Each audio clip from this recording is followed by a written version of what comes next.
Thank God. I dodged 2 molestation attempts. Really? Yeah, 2. What'd you dodge?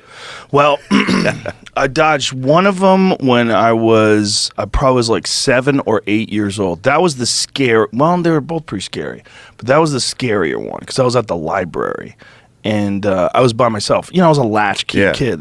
My parents just let me out of the house, which, you know, at the time was kind of normal. In retrospect, like thinking about it now, like I couldn't imagine letting my 7-year-old just public fucking library. wander around. Not just that, but walk to the public library, you know, in San Francisco. And this guy, I was looking at, I was always into like horror movies and monster movies and shit. Yeah. And so I was reading these books they had a section of like, you know, monster books. Yeah. And this guy came up to me and he goes, do you like monster books? I go, yeah. And he goes, oh, I have some monster books in my car. You want to see them? I'm No. like, okay. Like, I didn't know any better. I was fucking 8 years old or whatever it was. And as I'm leaving with this guy, the librarian starts screaming, Joseph, you get away from that man. You know, like, that man just got out of jail. And she yells at him to get out of there, and the guy runs away, and I just started crying. And I was like, whoa. Yeah. So I dodged that bullet. And then another time when I was 13. When I was 13, we were hanging around this lake in Jamaica Plain. It was this like Jamaica Pond was this place we would go and fish. And there was another pond that was like this neighboring pond that was like slightly smaller.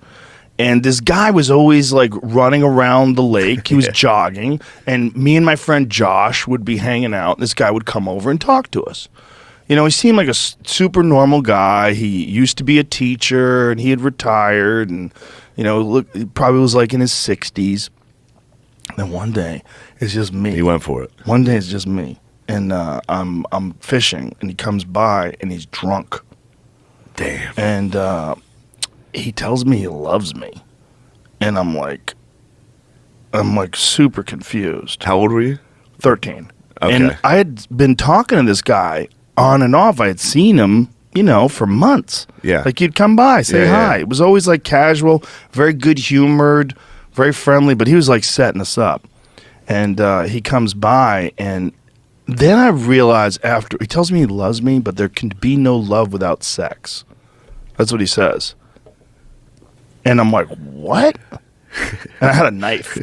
So I remember like I grabbed my knife in my pocket and I had my hand on my knife and I was like, oh my God, I'm going to have to stab this guy. Damn. Yeah. I was like, this is going to, because there was no one around. There was no one around. Wow. It was just trees and you were 13, forest. you were like, I'm going to have to stab. Oh, I was going to cut this guy. I would have trusted the guy. I would have been like, yeah, you're right. You're smarter than me. Well, I'll see you later. I don't know what you... It was dangerous. We had a guy go for us. Yeah. There was a guy that used to linger. Hilarious, dude. He was mentally challenged, but he would always hang out around my high school, and he would go to all the like basketball games. One day, we had like a tape recorder for the national anthem to play at the beginning of games. They would just hold a mic next to a tape recorder. It broke, so the mentally handicapped guy stood up and started singing, and the whole fucking gym was like. They started listening. Everybody just listened to the guy sing the national anthem. Oh my God! Did he get all the words right? I don't remember. I doubt it. I doubt it, dude. I think he was freestyling a little. And the rockets but no, he would try to get you. He would go to games, but he was like again, it wasn't that long ago. It was long enough that like people were like, yeah, he's weird. That old thing where like there's a town pedophile, but he's a weird guy.